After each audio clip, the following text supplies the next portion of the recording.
ये अपने धर्म में पूजा पाठ में स्मरण में बड़ी निष्ठ भक्ति वाली, एक निष्ठ भक्ति वाली, और बड़े हक से अपनी जात को संभालते हुए, अपने धर्म को संभालते हुए झिझकती नहीं थी, डरती नहीं थी।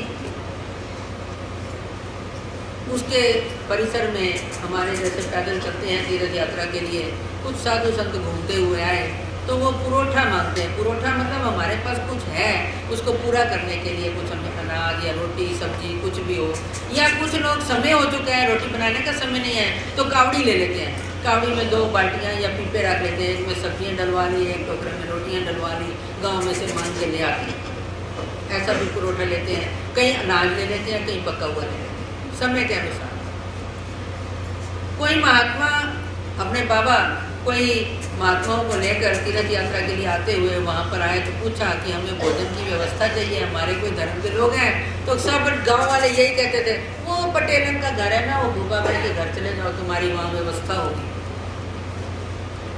वो चले जाते हैं, वो उठती है, साधु आए हैं, दोपहर का समय है, भिक्षा का समय है, महाराज ने किसी को भेजा, बड़ी खुशी से उठती है, दंडोत करती है, आंखों में आंसू आ जाते हैं, बैठने के लिए बिछाती है, कहती है क्या लोग हैं, पानी वगैरह पानी देती है। वो कहते हैं हमारे बाबा जी महाराज लेकर आए हुए हैं, हमें थोड़ी सी कुछ आवश्यकता है तो पुरोठा चाहिए, आज की तो व्यवस्था हो गई है, कल के लिए चाहिए। कहते क्या चाहिए आप बताइए। बोले जो भी खाने पकाने की चीज़ है वो दो। उसके घर में 2 बोरियाँ अनाज वो बीज के लिए रखा था। वो 1 बोरी कहती है नौकरों को पिस गए इनके खेतों में भिजा दो जहाँ पर ये हमारा गुजरा हुआ है। नौकर कहता है साहब भाई साहब उधर कहने की प्रथा है देशमुख घरानों में, पटेल घरानों में, पुराने रिवाज में ऐसा रिवाज था। हम लोगों को भी कभी कभी बड़े लोग ऐसे बोलते हैं, भाई साहब बोलते हैं, भाई साहब वो तो फसल के लिए पटेल ने रखा है।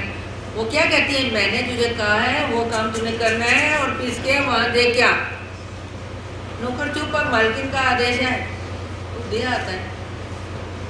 ये अपना भगवान के आगे दीवा जला देती है, प्रार्थना करती है, सिमरन करती है, महाराज आपने जो आज्ञा मुझे की, जो विधि मुझे उपस्थित की, उस विधि का मैंने अमल किया है, आज्ञा पालन किया है, आगे करने वाला करने वाले आप। फसल का समय आता है, नौकरों को कहती है वो गेहूँ ले जाओ, ऊपर वाले खेत में भी जाओ। वो खुद जाती है, साथ में घोड़े पर बैठकर या बैलगाड़ी में बैठकर या छकड़े में बैठकर। वो पर्दे लगे होते हैं, देशमुख घराने की औरतों को बाहर नंगा नहीं दिखना होता। वो पर्दे वाली गाड़ी में छकड़े में चली जाती है, बैलगाड़ी में फसल बो के आ जाती है। दूसरे दिन नौकर कहते हैं भाई साहब नीचे वाले खेत में क्या बोना है। वो कहती है टोकरे ले लो लोहे वाले और छानी लो, रेती छानने वाली, और चलो। मालकानी को नौकर देखते रहते हैं कि भाई साहब क्या कह रहे हैं, हमें कोई बिल्डिंग थोड़ी बनानी है, कोई रेती ले लो, छानने वाली छानी लो और टोकरा लो। वो चुप रह जाते हैं, वहीं खड़े रहते हैं। वो फिर जोश से बोलती है कि मैंने तुम्हें जो कहा है वो करो। वो बैलगाड़ी में सारा सामान रखवाती है और खुद फिर छकड़े में बैठकर पीछे जाती है। नदी की रेत, नाले की रेत छनवा लेती है और कहती है इसको बो दो। नौकर बेचारे चुप, मालकिन का आर्डर है।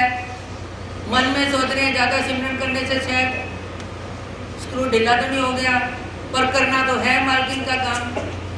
वो काम करके आ जाती है और सिमरन करती है, महाराज मेरा जान अब आपके हवाले है, मेरा सिर आपके हवाले है, आप काटो या रखो, आप जो भी करो। मैंने तो अपने भगवान के राजकुमारों को जो देना था वो दे दिया है, आगे तो भगवान आप ही जानते हो क्या होगा। वो सिमरन करती है, खेत में देखने के लिए नहीं जाती, चाहे उसको पक्का विश्वास था जो मैंने किया अच्छा किया है, ठीक किया हुआ है, ये बिल्कुल गलत नहीं हो सकता। पूरे विश्वास के साथ वो स्मरण कर रही है। कुछ दिन बाद पटेल आ जाता है। घर के व्यवहारों को देखते हुए वो कहता है नौकरों को बीज बो दिए हैं। नौकर कह देते हैं हाँ पटेल साहब, भाई ऊपर वाले में तो साहब बो दिए हैं। बोले नीचे वाले में, तुम बोले नीचे वाले में भाई साहब ने ऐसे कहते रह गए। वो थोड़ा ये हो गया गर्म, स्वभाव भी उसका जरा था ऐसे ही। वो फौरन कहता चलो देखने, ऊपर वाले खेत से नीचे वाला खेत ज़्यादा हरा भरा। वो गुस्से में आके उन नौकरों को गालियाँ देने लग जाता है। हरामजादो आज मेरे हाथ से तुम मेरी पत्नी की पिटाई करवाने वाले थे, झूठ बोल रहे थे। वो फिर बीच में आ जाती है और कहती है नहीं, ये जो कह रहे हैं वो सच ही कह रहे हैं। इन्होंने जो कहा है वो सच ही है। वो तो मेरे राजकुमार, भगवान के जो ईश्वर के राजकुमार हैं, मैंने उनके लिए वो दिया है, वो उन्होंने स्वीकार किया है। ये सच कह रहे हैं। वो पटेल उसकी तरफ देखता रहेगा था। आखिर में वो कहता है कि तेरे सिमरन में इतनी ताकत है, इतना कुछ तेरी भक्ति की ताकत है, तो ये ले चाबियां, ऐसे तू पूरी मालकिन है, तू जो मर्जी है कर सकती है, तुझे जो इच्छा है वो पूरी कर।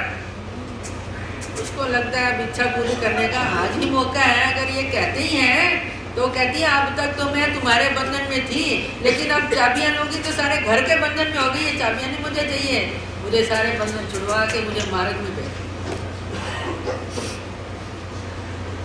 तो भरा भरा घर छोड़ के भगवान, उसने दान देते वक्त मन में डर नहीं रखा, उसमें दान देते वक्त मन में शंका नहीं पैदा हुई, उसके दान के बीच में श्रद्धा के बिना नहीं था।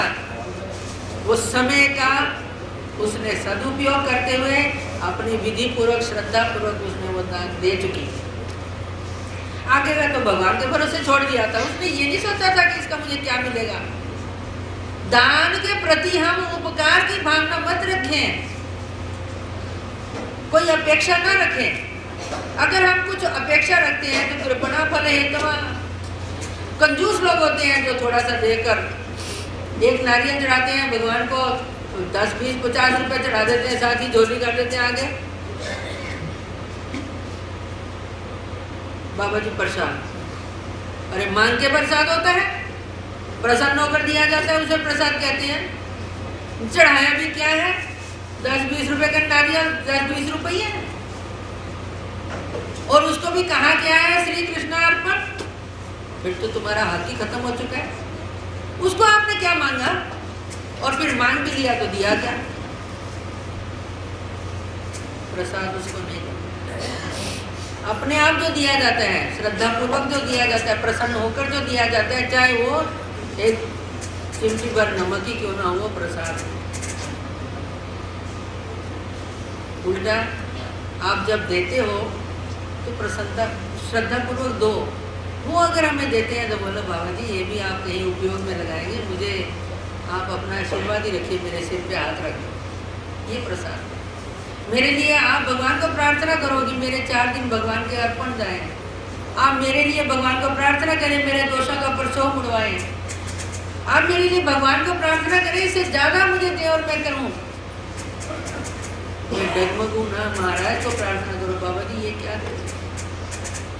देना भी है तो अपना शुभ चिंतन दो, अपना आशीर्वाद।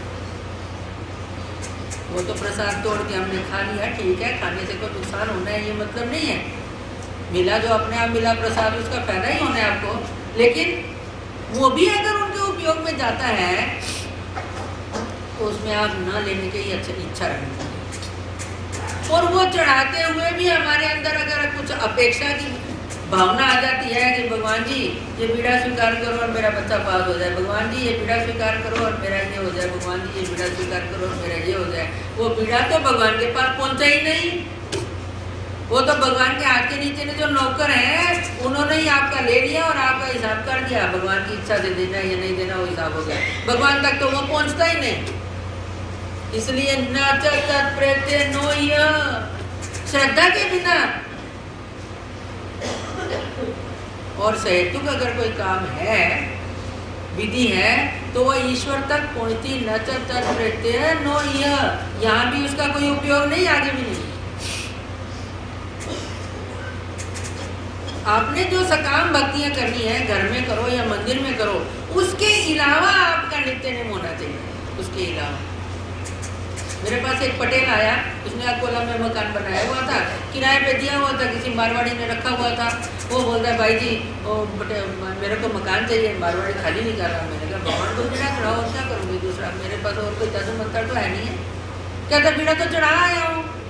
मैंने कहा वो तो आप आए, भगवान को मिले, वो बीड़ा चढ़ाया था, अब ये बीड़ा अलग चढ़ाऊँ कि महाराज जी ये आप स्वीकार करें और मेरी ये विनंती स्वीकार करें। कहता फिर दोबारा चढ़ाऊँ। मैंने कहा बिल्कुल दोबारा चढ़ाओगे, वो तो आपको मिलने का पीड़ा था, वो दोबारा चढ़ा के गया, घर गए तो आगे मारवाड़ी ने मकान खाली कर दिया। फिर आया, कहता काम तो हो गया। मैंने कहा जो सुखन सुखी है वो तो पूरी कर, कि मैं 5 बार आऊँगा, क्या पता इसमें भी तेरी कोई भलाई होगी। इतना जीव स्वार्थी है, एक ही एप्लीकेशन में सारे काम करवाना चाहता है। अरे इतना भी क्या स्वार्थ है। इसलिए दान देते वक्त सबसे पहले उत्तम श्रद्धा होनी चाहिए कि हम देख किसको रहे हैं, उसकी पर्सनैलिटी को पहचानो। देखने में सुंदर है, गोरा है, गोमटा है, ऐसा नहीं, उसके गुणों को पहचानो, उसकी भाव से, उसके अंदर ही जो ईश्वर का ज्ञान है उसको पहचानो। आप तिलक लगाते हो, फिर बैठ के खुश हो जाते हो कि मेरा बच्चा संडे के संडे ना वो शर्मा साहब के घर होता है, सारा दिन वही होता है, वो उसके माँ बाप बने हुए, वो उसको खिलाते पिलाते हैं, आप खुश हो रहे हो। आपको तो कुछ नहीं मिला, लेकिन आपके बच्चे को खिलाने से आप खुश हो रहे हो। इसलिए भगवान क्या कहते हैं, पत्रम पुष्पम फलम तो यो में भक्त्या प्रयच्छति, जो मेरे भक्तों को पत्र पुष्प इत्यादि फल वगैरह देता है, तद अहम अश्नामि, वो मैं ही खाता हूँ, मैं ही स्वीकार करता हूँ। इसलिए ईश्वर के ज्ञानियों को खिलाने से ईश्वर प्रसन्न होगा। लेकिन वही बात दोबारा कि श्रद्धा के बिना और हेतु के बिना होगा तो फिर बात अलग हो जाएगी। श्रद्धा युक्त हो और हेतु के बिना हो। अब इसके उल्टा दूसरी तरफ जाएंगे कि हमने अगर अंधों को दान दिया, गूंगे बहरों को दान दिया, या अनाथ आश्रम में दान देते हैं, या वो क्या कहते हैं वृद्ध आश्रम बनते हैं जो प्रौढ़ लोगों के लिए, बुढ़ियों के लिए, जिनके घर में माँ बाप की मतलब आदर नहीं है, वो बहुएं आके निकाल देती हैं, बच्चे निकाल देते हैं, वो ऐसे लोगों को अगर दान देते हैं और इन लोगों को साधुओं को दान देते हैं तो क्या फर्क है, दान तो दान ही है। इसलिए कल मैंने मनुष्य जन्म की दुर्लभता में सबसे पहला श्लोक बोला था, इदम शरीरम कौन्तेय क्षेत्रमित् से भी दिए थे, इसको शरीर को खेत कहा गया। जो खेत उपजाऊ होता है उसमें ही बीज डाला जाता है, सबको ज्ञान होता है। जो बंजर भूमि होती है उसमें बीज डालते हैं क्या?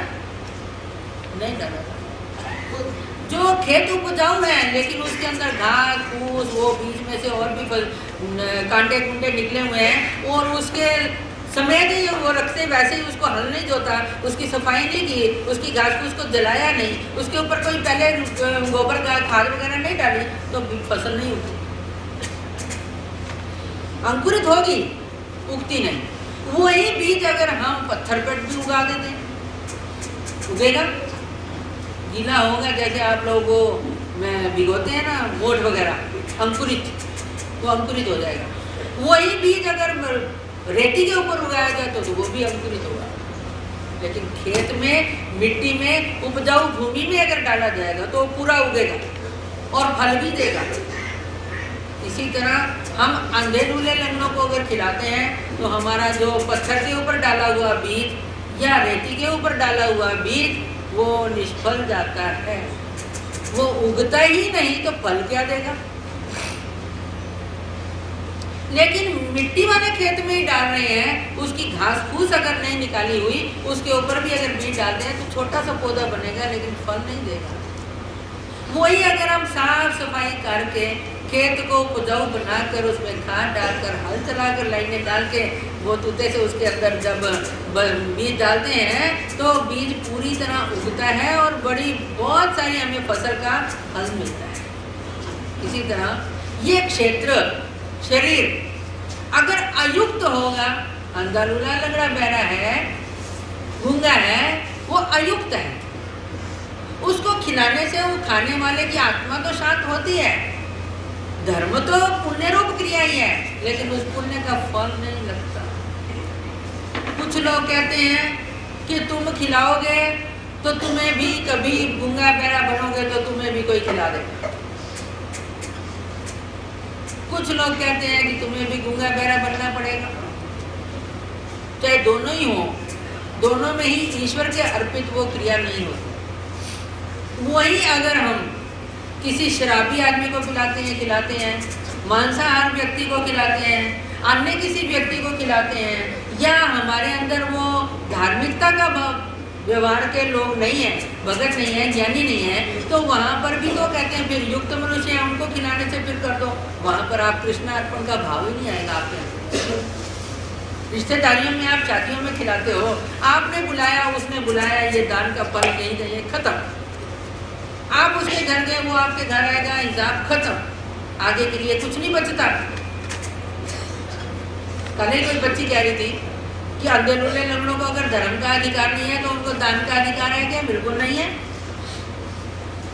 हाँ, बाई चांस अगर हम कहीं दरवाजा पर खड़े हैं, खुला है दरवाजा, आपके दरवाजे पे कोई भीख मांगने आ गया है, तो आपके पास पकी हुई जो चीज़ है तो श्री कृष्णार्पण करके डाल दो बस। बाकी पैसे या आटा वगैरह डालना ये वर्ज्य है, क्योंकि उसके साथ वो अनेक व्यसन भी स्वीकार कर लेते हैं। वो पैसे का या आटे को बेचकर उसका दुरुपयोग करते हैं। तो आपका दान का नतीजा क्या हुआ? खाने के बाद खिलाने वाले को 3 घंटे के बाद उसका रिजल्ट पता लग जाता है। हमारे गुरुजी कभी किसी की पंगत होती थी तो पोथी के समय दोपहर को फिर घंटी बजती थी 2 बजे, 2:30 बजे तक स्मरण होता था, तो कभी कभी पूछ लेते थे, बच्चों आज पंगत कैसी थी?